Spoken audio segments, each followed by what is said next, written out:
So ayan, pumasok na guys yung winidraw natin dito sa Lazada.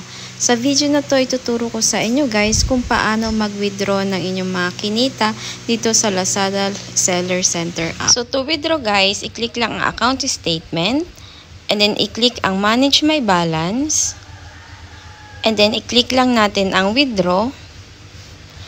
And sa withdraw amount, i-type natin kung magkano yung ating i-withdraw. Then, i-click lang natin yung done.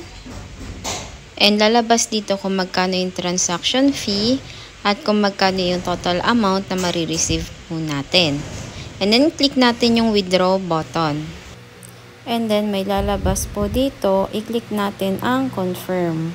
Nga pala guys, kapag mag-withdraw po kayo ng Sabado at Linggo, hindi po agad papasok ang pera sa inyong bank account. Kasi po tuwing weekdays lang po papasok ang pera sa inyong bank account. Ibig sabihin tuwing Lunes hanggang Friday lang po. Kung mag-withdraw po tayo tuwing weekdays, for example, Monday po nag-withdraw po tayo, mas maganda po na umaga po kayo mag-withdraw para yung pera po ay papasok po siya sa hapon po. Sa akin po, madalas pumapasok ang pera sa aking bank account tuwing alas 5 ng hapon.